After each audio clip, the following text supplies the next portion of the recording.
برای دیدن بیشتری مطالب اسلامی کانال یوتیوبی ایمان صلات را سابسکرایب نموده زنگوله را فشار دهید.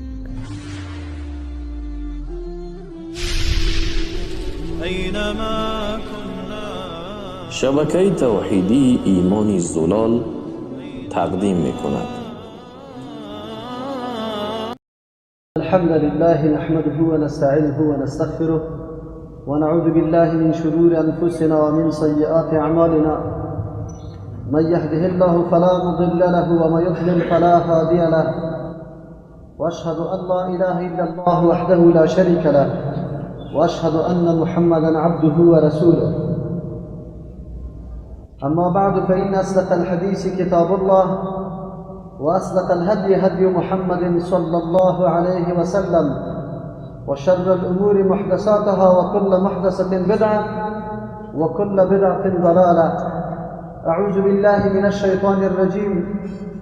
وما خلقت الجن والإنس إلا ليعبدون. وعن ابن مسعود رضي الله عنه قال سألت النبي صلى الله عليه وسلم أي الذنب أعظم؟ قال الشرك بالله. وفي رواية أن تجعل لله ندا وهو خلقك. حضار گرامی، برادران نهایت محترم مومن،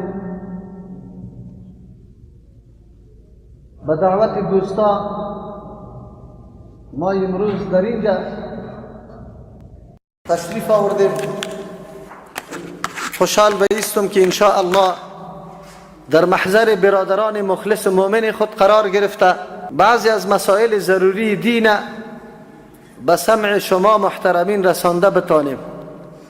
الله متعال اول توفیق عمل و فهم نصیب خود ما و بعدا به تمام شنونده ها نصیب بکنه. مقصد از وعظ و نصیحت یا خطبه جمعه در حقیقت تازه کردن ایمان مسلمان هاست. غفلت و او بی‌توجهی که در طول یک هفته برای یک مسلمان در مورد دینش پیدا شده می باشه، در روز جمعه پس امی مسلمان بیدار شده توجه خود طرف آن چیزی که برایش اهمیت خیلی بسزای داره پیدا میشه. تجدید ایمان انسان میشه. اجتماع بزرگ مسلمان ها جرأت بر انسان میده که الحمدلله همگی یک الله را بندگی میکنه و همه ما در یک خط قرار داریم. اگر ما یقینا دین خود اهمیت بدیم و این عبادات الله متعال که ما ادا میکنیم فلسفه و حکمتش بدانیم، درک میکنیم که جمع شدن مسلمان ها در مسجد به خاطر ادای نماز جمعه در حقیقت نمایندگی از یک صف واحد، همبستگی کامل و اتحاد و اتفاق مسلمان ها داره. با وصف که در این طور اجتماع عبادت الله صورت میگیره، بندگی الله صورت میگیره. اما من نمیخوایم در مورد نماز جمعه گپ بزنم. امیدوار هستم در یک موضوع اساسی که بنیاد تمام مسائل دین ماست و همه امور دین ما اگر در بخش عقیده است یا در بخش عمل است و یا در بخش اخلاق است یا در بخش سیاست است و یا در بخش معاملات است، همه ایش وابستگی به این موضوع اساسی داره. اون موضوع اساسی عبارت از شناخت و معرفت الله متعال است و شناخت و معرفت حق الله متعال است بالای بندگانش. تا وقتی که یک انسان ندانه، خالق خود نشناسه، خود نشناسه، حق الله را و حق خود نشناسه، یقینا تمام امور زندگیش حتما خلل و نقصان داره. خود زمانی که این اساس پخته شوه، این تهداب محکم شوه، تمام امور زندگیش دیگه رونق میگیره، در این شک نیست. از همین خاطر است که الله متعال مهمترین چیزی را که انبیاء علیهم السلام به خاطرش روان کرده امی موضوع است و او معرفت حق الله متعال که توحید الوهیت است. یعنی موضوع توحید و یکتاپرستی است. زمان یک مسلمان کلمه لا اله الا الله را در زبان خود میاره، در حقیقت ندا و آواز میده به همه مخاطبین و کسی که آوازش میشنوه که ما فقط بندگی یک الله را پذیرفتم و در نظام یک الله متعال داخل شدیم، بجز از نظام الله هیچ نظام دیگری را نمیپذیرم، بجز از فرمان الله متعال هیچ کسی را اطاعت نمی کنم. حتی پیغمبر صلی الله علیه و سلم اگر ما از او اطاعت میکنم به دستور و فرمان امی اللهیم. تا زمانی که الله دستور نداده بود که پیغمبر اطاعت کنه، 40 سال عمر پیغمبر علیه السلام در بین صحابه تیر میشه. پیغمبر علیه السلام صفات خیلی والای داره، امین و صادق است، شخصی است که مردم مکمل سرش اعتماد داره، اما قابل اطاعت نبوده تا زمانی که وحی الهی می آید. از همون خاطر است که ما مهمترین چیزی که در زندگی باید اول به او آشنایی پیدا کنیم، اول به او معرفت پیدا بکنیم، او شناخت الله است، شناخت حق الله متعال است. با تأسف در دیاری که ما زندگی میکنیم از این موضوعات حتی شمه هم دیده نمیشه. مردم در روزگاری عملیش میبینی که او کارهایی را انجام میده که مکمل صراحتا نقض و ضد به امرای امی یکتاپرستی الله متعال داره. بسیار خیلی دردآور است چطور یک شخصی که در هر رکعت نماز خود به زبان خود میفرماید، به قلب خود یقین داره ایاک نعبد و ایاک نستعین، خاص تو را عبادت میکنیم و خاص از تو مدد میخواهیم، اما با بیرون شدن از مسجد حتی در دروازه مسجد هم امی سخن خود و امی اعتراف خود میده بکنه، عملی را انجام بده که مناقض و ضد با امرای امی گفتارش باشه. این بسیار بد است. انبیاء علیهم السلام روزی اولی که وحی الله برش میرسه، اولین چیزی که در سر فهرست الله برای تبلیغ پیغمبران میده مسئله توحید الله متعال است. از همون خاطر ما امروز سخنای خدا در محور امی یکتاپرستی الله که به نام توحید یاد میشه میخواهیم در این مورد گپ بزنیم. عزیزان گرامی، ما انسانا تا که خود نشناسیم یقینا مسئولیت خودم شناخته نمیتونیم که ما کدام مردم هستیم. ما باید بدانیم که انسان هستیم و انسان کدام مخلوق الله متعال در روی زمین است، چه امتیازاتی را الله متعال برای انسان بخشش کرده، عنایت فرموده. در بین مخلوقات مشرفترین مخلوق کیست؟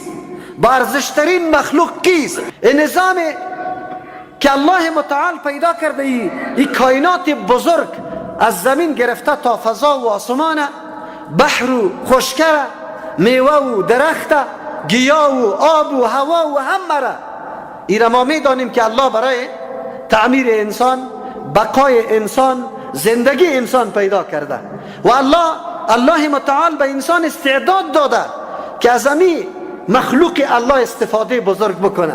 انسان باید ارزش خود بدانه. ولقد کرمنا بنی آدم، الله متعال میفرمه ما بنی آدم، اولاد آدم علیه السلام عزت و شرافت داده. مفسرین کرام خصوصیات شرافت یا جزئیات شرافت ذکر میکنه. خب به نظر ما کدام استعدادی را که الله متعال برای انسان نصیب کرده امی معیار فوقیت انسان است بالای مخلوقات دیگر. چرا؟ امی استعداد است که انسان قوت بخشیده، امی انسان حاکم گردانیده، امی انسان است که از تمام کائنات الله متعال توسط ذهانت و استعدادی که الله برش بخشش کرده میتونه استفاده بکنه. اگری در سر هوا تیاره خود در حرکت میاره و هوا را تسخیر میکنه در زیر فرمان خود توسط این استعداد و ذهانتی است که الله برش بخشش داده.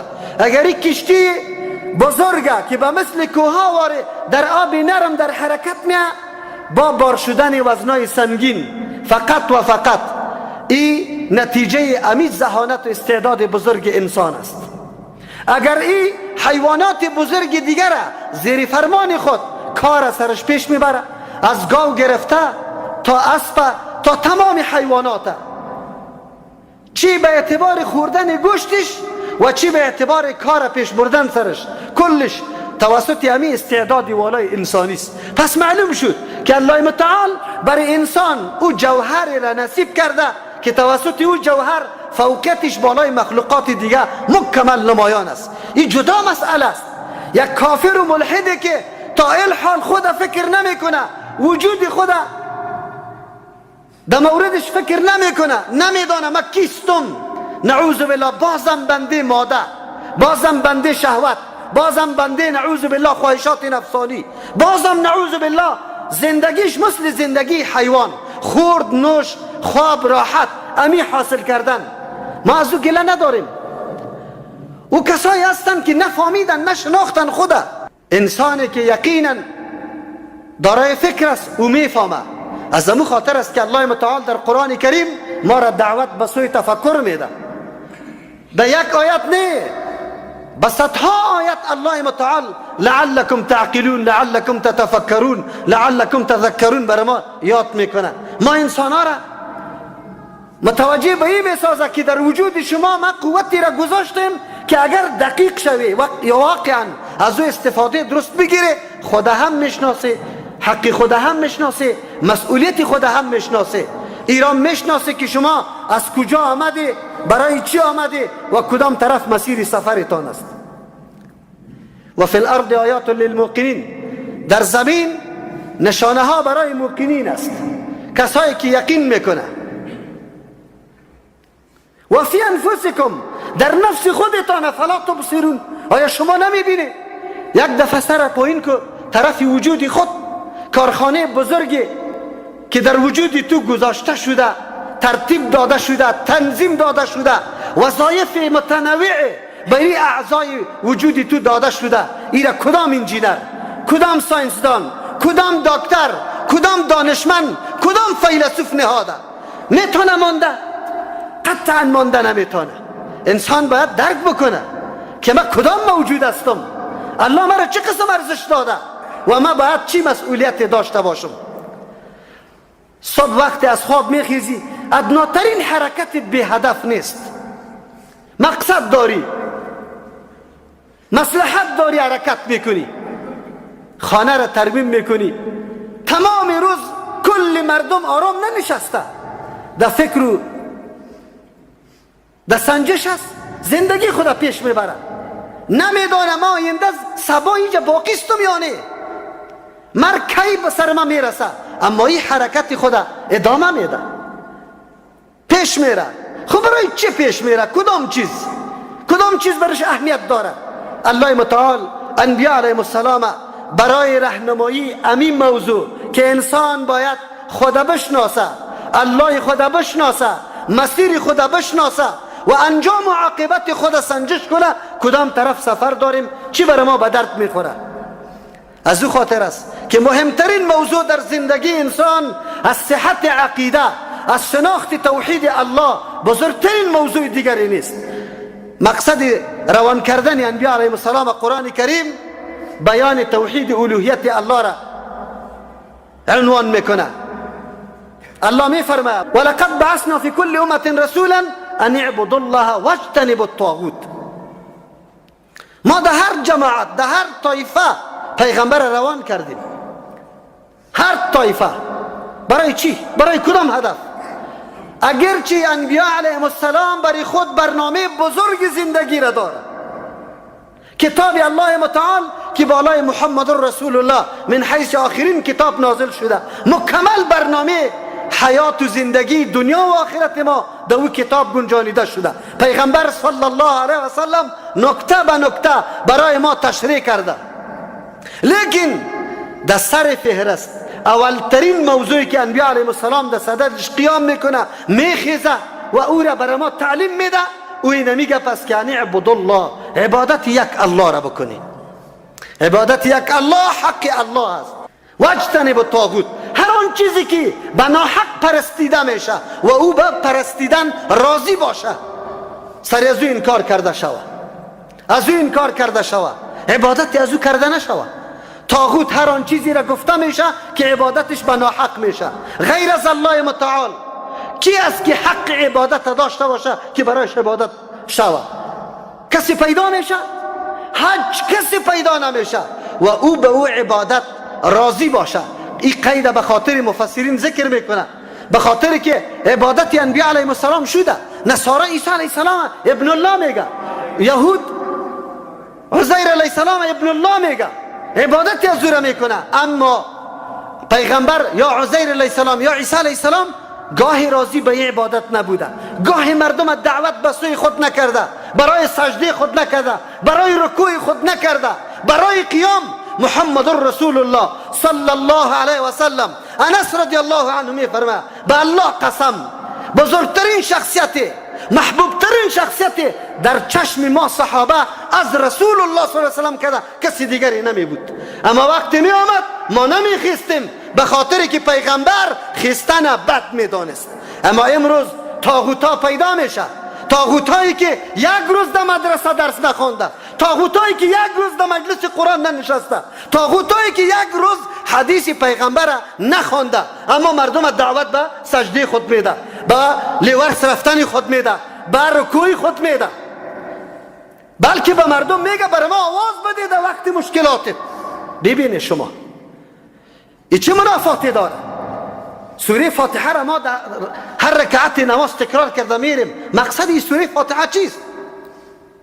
و من یکفر بالطاغوت و یؤمن بالله، کسی که کفر به طاغوت کرد، تنها اگر کسی محض عبادت الله را میکنه اما این عقیده را نداره که غیر الله مستحق عبادت نیست، این موحد نیست، این مؤمن شمرده نمیشه. کلمه ما دو جز داره، لا اله الا الله. لا اله نفی است، عبادت نفی میکنی از تمام غیر الله، هیچ کسی دیگری مستحق عبادت نیست. الا الله اثبات است، بجز از الله کسی دیگری لیاقت عبادت نداره. عبادت چی را میگه؟ عبادت هر گفتار کردار پسندیده به نزد الله را. رکوع عبادت است، سجده عبادت است، نظر عبادت است، دعا عبادت است. این تنها و تنها برای یک الله میشه.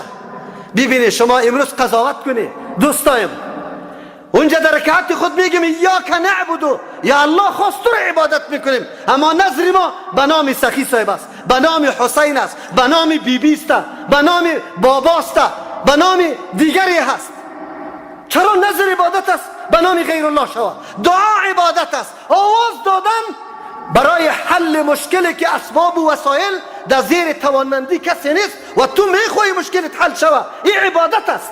اما ما پای امام که میلخشه یا پیر بابا صدا میکنیم. کدام عبادت؟ چه قسم یاک نعبدو سر ما ثابت شود که ما واقعا یاک نعبدو میگیم یا نمیگیم؟ یاک نعبدو چی مفهوم داره؟ کفر به طاغوت، هر آن چیزی که عبادتش به ناحق میشه از او باید تو انکار بکنی. و یؤمن بالله، عقیده به یک الله بکنه، باور به یک الله، مستحق عبادت تنها الله را بدانه. او وقت فقد استمسک بالعروة الوثقی، یقینا چنگ زدی به او حلقه محکمی که قطعا کنده نمیشه تا که تو اعلان نکنی. کتاب الله، قرآن الله حبل الله المتین است، از آسمان آویزان شده برای نجات ما که ما چنگ بزنیم، خود دو دست خود محکم کنیم، مطابق از او زندگی خود عیار بسازیم. اما ما چنگ زدیم، ما اعلان کردیم. امروز ببینید مردم ارزش‌های دموکراسی را خیلی زیاد یاد میکنه، میگه دموکراسی لکه‌دار نشوه. دموکراسی کدام دموکراسی؟ حکومت مردم، برای مردم، بالای مردم، نظریات مردم جمع کو، پس سری مردم برشان حاکم بگردن. این دموکراسی میگه. این بدینی است. در اسلام نظام از الله است، مخلوق جور نمیکنه. اونجا قانون الهی است. کدام الله؟ اللهی که تمام ذرات خوب و بدش یاد داره، مصلحتش برش معلوم است، کدام چیز برای بشر مفید و کدام مضر است. نظامی را که الله ساخته امروز به سطح بالا مردم بزرگ ما، کسانی را که ما روان میکنیم برای پارلمان که این مردم زبده و خبره ماست، اون مردم اسلام اعلام میکنه، داد از چی میزنه؟ دموکراسی میزنه. ببینه علت چیست؟ علت است که تعالی را مفهوم عبادت ندانست، تعالی را مفهوم مقصد لا اله الا الله را ندانست. اگر مفهوم لا اله الا الله را میدانست گاهی هم دموکراسی را مطرح نمیکرد، دموکراسی را برای حل مشکل خود انتخاب نمیکرد، دموکراسی را سبب آزادی خود نمیگفت. اگر این مردکه بدانه اولین کلمه که آواز آزادی را برای بشریت در گوششان رسانیده لا اله الا الله است که مخلوق از بندگی مخلوق به سوی بندگی الله دعوت داده. انسان ها کلش با هم برابر هستند، اما انبیاء علیهم السلام در بین انسان ها تایید شده از جانب الله است توسط معجزات. انحراف درش نیست، تربیت از سالم شده، از جانب الله تایید شده. روش زندگی را پیغمبر بر ما نقشه میده و ترسیم میکنه. امی معنا و مفهوم جز دوم اشهد ان محمد رسول الله است که ما نظام الله را با کدام نقشه پیش میبریم. در اون موضوع نمیریم، امی موضوع توحید دنبال میکنیم. اولین دعوت انبیاء علیهم السلام فقط دعوت به سوی خاص ساختن عبادت برای یک الله متعال است. سه قسم توحید داریم ما. یکی توحید ربوبیت است، انسان عقیده بکنه الله در تمام کارهای خود به هیچ کس نیاز نداره، مستقل است، کسی قط شریک نیست. این توحید ربوبیت میگه. الله خالق است، الله مالک است، الله تدبیر میکنه مخلوقات، تنظیم میکنه مخلوقات. این اونمو توحیدی است که مشرکین مکه مکمل اعتراف داشتن سری ازی. ولئن سألتهم من خلق السماوات والارض لا یقولون الله. الله و عقیده داشتن، خالق آسمان و زمین. مشرکین مکه عقیده داره، اما با تأسف امروز در بین مسلمان ها کسانی پیدا میشه که همون توحیدی را که مشرکین مکه قائل بودن مسلمان ما قائل نیست. امروز تصرفات منطقه ها را مردم تقسیم کرده. فلان منطقه در پیش فلان ولیست. در کدام کتاب؟ ما گپی قرآن قبول کنیم از الله را یا گپی تو را قبول کنیم؟ الله خو میفرمه لله ما فی السماوات و ما فی الارض. خاص در اختیاری الله است. ما کدام قبول کنیم؟ تا امروز در مردم کابل نمیگه؟ میگه کابل در اختیار عاشقان و عارفان است. اگر باران میباره اگر نمیباره ارزانی و قیمتی میشه در اختیاری از اوست. این کدام توحید؟ این آدم چه قسم دعوا بکنه که من جنت نصیبم میشه؟ چطور جنازه ازی خوانده شود؟ کسی که عقیده را داشته باشه، عقیده که به ضد آیات قرآن کریم است، چطوری دعوای ازی را داشته باشه که بگوی من در جنت میرم؟ کدام عقیده؟ عقیده توحیدی که مشرکین مکه امیر عقیده داشتن. نزاع سر ازی بود که چرا عبادت یک الله شود. از همون خاطر از دعوت پیغمبر از دیگه دعوتش تعجب نمی کردن. تعجب از این میکردن که چرا پیغمبر ما را دعوت به یک خدا میده، به یک الله میده. هیچ چطور است؟ اجعل الالهه الها واحدا ان هذا لشیء عجاب. آیا این معبودا را یک معبود مقرر کرده؟ این بسیار چیزی تعجب آور است. معبودا باید زیاد باشه. مثل مردم ما چی کرده؟ برای امراض زیارت ها را تقسیم کرده. فلانی زیارت برای سیادان است، این برای زردی است، این برای دیوانه است، این برای دندان دردی است. کدام کتاب الله، کدام حدیث رسول الله تقسیمات کرده؟ کدام دین اسی؟ ببینید ما میگیم ما به نظام اساسی اسلام عقیده داریم، عقیده توحیده. تقسیمات از کجا آمده؟ چطور شده؟ و ما ارسلناک من قبلک من رسول، یک پیغمبر قبل از تو روان نکردن الا نوحی الیه انه لا اله الا انا فاتقون. الله متعال میگه یک پیغمبرم پیش از تو رسول الله صلی الله علیه و سلم روان نکردن مگر برش وحی کردن. چی را وحی کردن؟ انه لا اله الا الله، غیر از الله کسی مستحق عبادت نیست. غیر از الله، الله میگه غیر از ما کسی مستحق عبادت نیست. فتقون، از الله بترسی، نکنید در شرک خدا آلوده نکنید، مخلوق قطعی الله برابر نکنید. معاذ رضی الله عنه امرای پیغمبر صلی الله علیه و سلم سر یک مرکب سوار است. كنت ردیف النبی صلی الله علیه و سلم علی حمار، بالا یک مرکب پشت سر پیغمبر علیه الصلاة و السلام سوار بودم. فقال رسول الله صلی الله علیه و سلم برام گفت یا معاذ، ای معاذ، هل تدری ما حق الله علی العباد؟ میدانی حق الله برای بندگانش چیست؟ و میگه قلت الله و رسوله اعلم، الله و رسولش خوب میدانه یا رسول الله. پیغمبر علیه السلام برش میگه به حدیث امید ثم سار ساعتا، بعد از او روان شد گفت حق الله علی العباد ان یعبدوه، حق الله بالای بندگان چیست؟ که عبادت یک الله را بکنه ولا یشرکو به شیئا، به امرای الله هیچ چیز شریک نکنه، نه ملکه، نه پیغمبره، نه ولی را، نه جن، نه انس، هیچ کس به امرای الله شریک نسازه. این حق الله است. قرآن خود میگه و ما خلقت الجن والانس الا لیعبدون. انسانی که تو همی شرافت و عزت داشتی، همی قدر ارزش و قیمت داشتی، خبر بودی که تو را الله برای کدام مقصد پیدا کرده؟ الا لیعبدون، برای عبادت الله. ابن عباس رضی الله عنهما تفسیر میکنه الا لیوحدون، که مرا واحد بدانه در عبادت، مرا مستحق عبادت بدانه، کسی دیگر را ندانه. چرا؟ عبادت الله شود، نه از غیر الله شود. بزرگترین گناه ضد توحید الله است. پیشتر ما حدیث خواندم، ابن مسعود رضی الله عنه میگه ما از پیامبر اسلام سوال کردم ای الذنب اعظم یا رسول الله، کدام گناه بسیار بزرگ است؟ پیغمبر صلی الله علیه وسلم فرمود ان تجعل لله ندا وهو خلقك، که تو امرای الله شریک بگردانی در حالی که الله تو را پیدا کرده. الله متعال چی میفرماید؟ ان الله لا یغفر ان یشرک به، الله مغفرت نمیکنه که شرک امرای الله کرده شود بدون توبه. و یغفر ما دون ذلك لمن یشاء، به کسی که الله اراده بکنه بخواه، ولو گناه عظیم بزرگ، زنا، قمار، دزدی، همه گناه است در مشیت الله متعال قرار داره. امکان است بدون توبه الله بخشش کنه، خود شرک بدون توبه بخشش نمیکنه. کدام شرک؟ بزرگترین شرک، شرکی که کل اعمال انسان یک دم میشوید، برباد میسازه، باطل میسازه، هیچ باقی نمیمانه، هیچ چیزی باقی نمیمانه.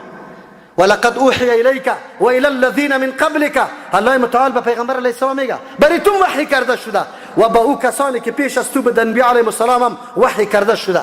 این اعلان همگانی الله متعال برای تمام بشریت است. لئن اشرکت لیحبطن عملک، اگر تو شرک آوردی عمل تو باطل میشه. رسول الله شرک نمیکنه، پیغمبر معصوم است، اما الله متعال پیغمبر خطاب قرار میده، ما تو را آگاه میکنه که ای بنده ما، اگر پیغمبرم شرک بکنه با اینمی قدر مقام و منزلتی که داره کلی عملش باطل میشه. خیر تو چیستی؟ ما امروز چرا شرک نمیشناسیم؟ چرا دا شرک آلوده استیم؟ چرا کارای شرک میکنیم؟ چرا؟ اساس دین ما توحید الله متعال است. و ما امروا الا لیعبدوا الله مخلصین له الدین، مامور نشدن بندگان الله مگر به اینکه عبادت یک الله را بکنه، در حالی که خالص کنه دین برای یک الله، عبادت برای یک الله خالص بسازه. فیصله الله میشده و قضا ربک الله تعبدوه الله تعبدوا الا ایاه. الله فیصله کرده که شما عبادت نکنه غیر از الله را. انه من یشرک بالله، کسی که شرک با الله میکنه فقد حرم الله علیه الجنه، یقینا الله متعال جنت سرش حرام کرد. در حدیث پیامبر صلی الله علیه و سلم میفرماید اگر کسی شرک نکرده بود ولو هر قدر گناه داشته باشه، روز فرا میرسه که داخل جنت میشه. اگر شرک کرده بود گاهی هم در جنت داخل شدن نمیتونه، الله حرام ساخته. ما در زندگی خود در کدام معیار میرسیم؟ تعمیر زندگی خود با کدام اندازه میکنیم؟ اما گاهی متوجه به این مسائل خود نمیشیم. یک کسی را سوال میکردم، شاگرد مدرسه را، امتحان از پیش میگرفتم. الحمدلله کسانی که درس قرآن کریم پیش میبره الله بصیرت در قلبش میندازه، حدیث پیغمبر را میخونه، میفهمه که دین چیست. یک خواهر را سوال کردم، ما گفتم اگر آواز بدی که یا سخی صاحب فلان مشکل مرا حل کو، این چیست؟ گفتی شرک است. دلیل ما گفتم، گفت الحمدلله. چطور از الحمدلله دلیل میگیری؟ میگه به خاطری که من گفتم که الحمدلله کل صفات کمال مخصوص یک الله است، ولی وقتی که آواز دادم که یا سخی صاحب، یک صفت کمال به سخی صاحب، دو صفت کمال به سخی صاحب، سه صفت کمال به سخی صاحب ثابت کردم. چی رقم؟ آواز بدون وسیله شنیدن صفت کیست؟ الله هست، بی وسیله. ما تو موبایل امرایت است، خود موبایل پیشت وجود داره لیکن سیم کارت نداره. سیم کارت داره آنتن نمیده، آنتن داره پیسه نداره، پیسه داره چارج نداره. میتونی ارتباط گرفته با کسی بدون اسباب و وسایل.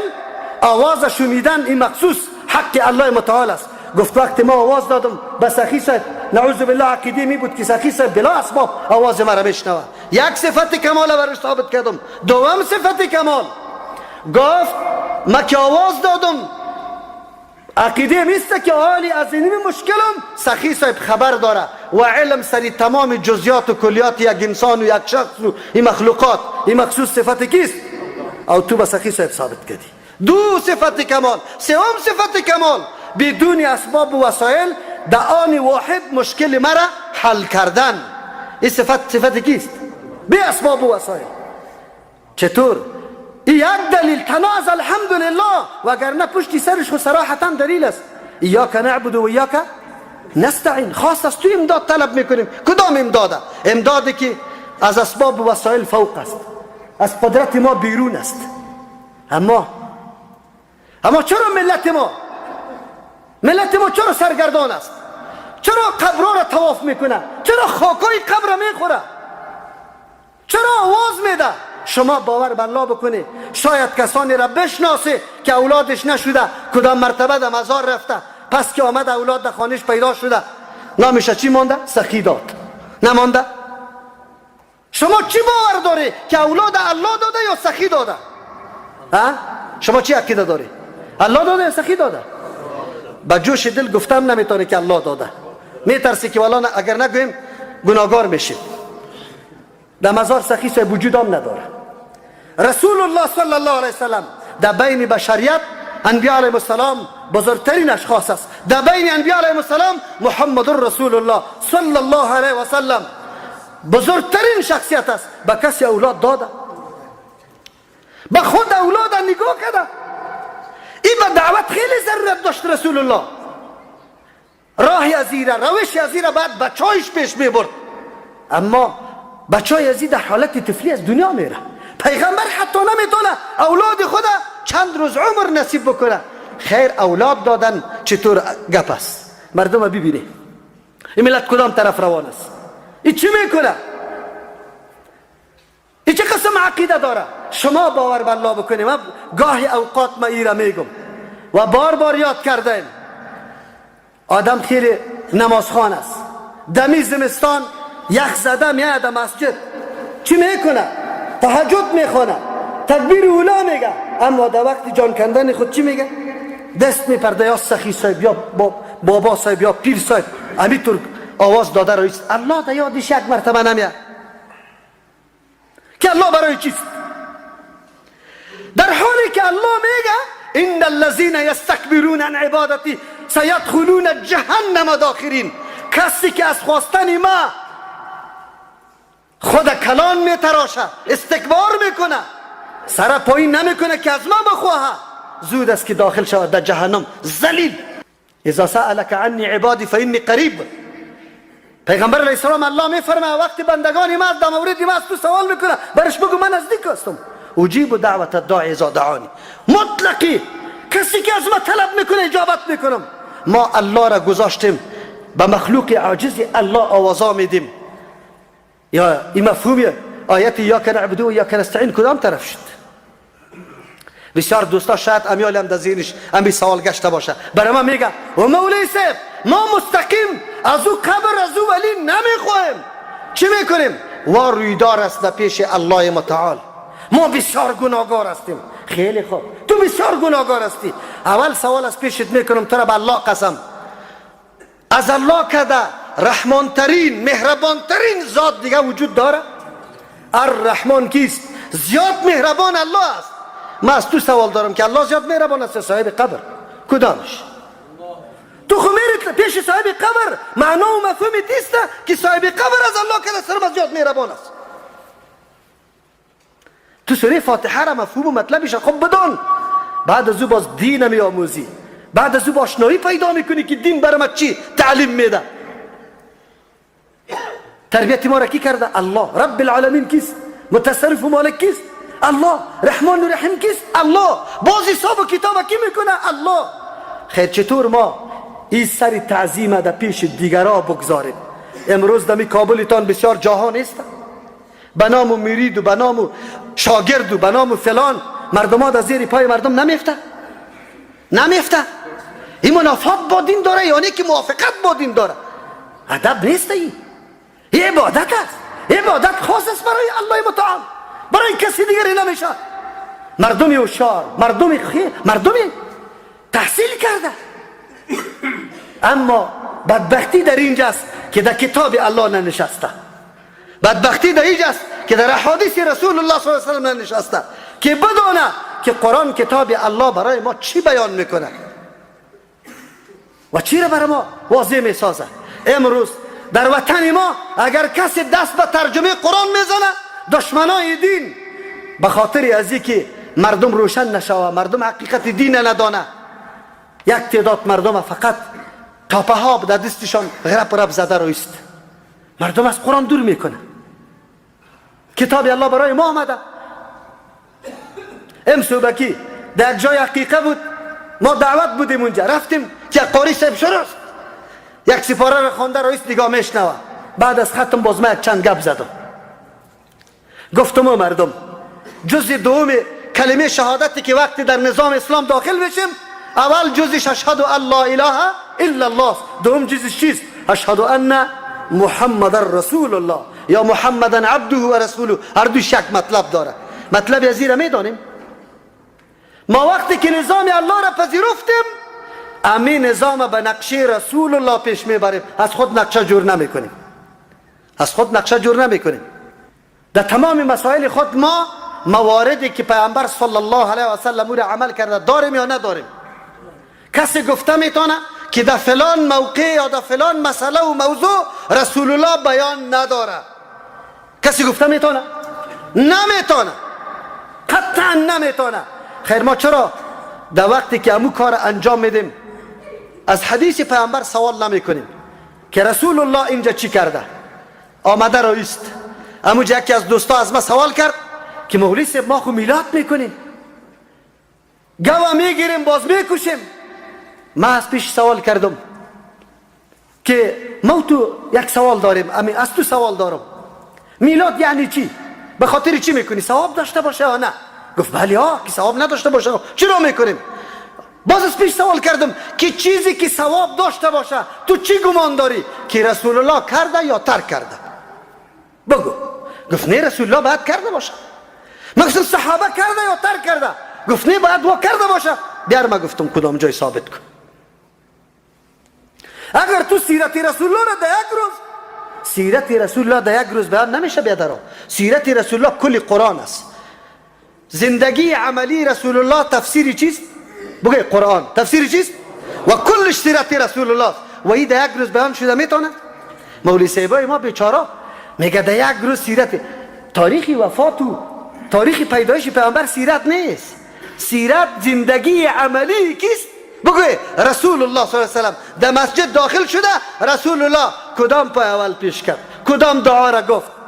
اول کاری که در مسجد انجام داد چی کرد؟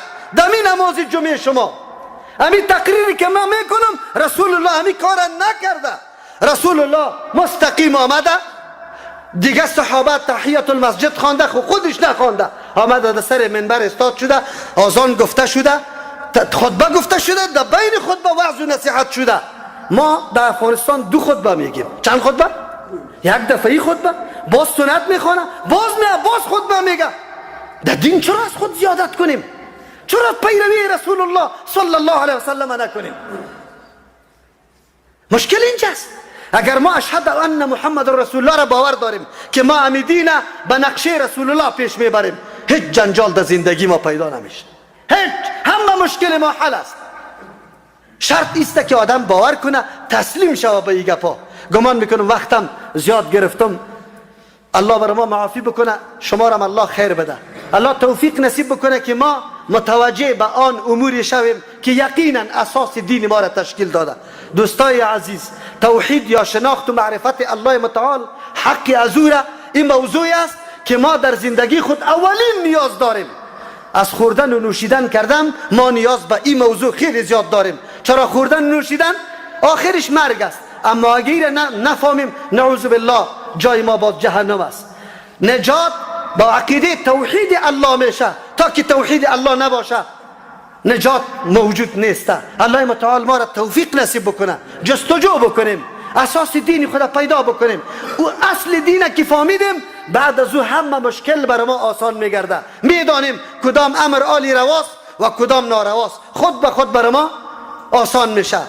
الله متعال همه ما را توفیق عمل اول به خود ما و بعد از او برای شما نصیب بگردانه و تمام خواسته های ما و شما را که در مورد دین داریم الله متعال برای بالای ما آسان بگردانه.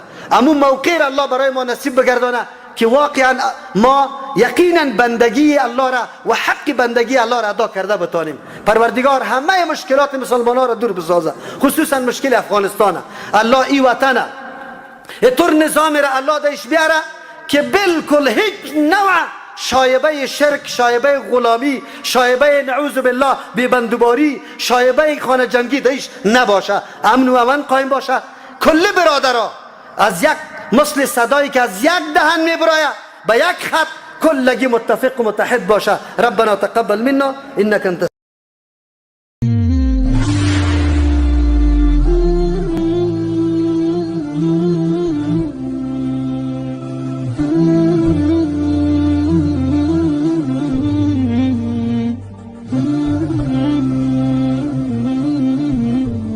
برای دیدن بیشتری مطالب اسلامی کانال یوتیوبی ایمان صلات را سابسکرایب نموده زنگوله را فشار دهید.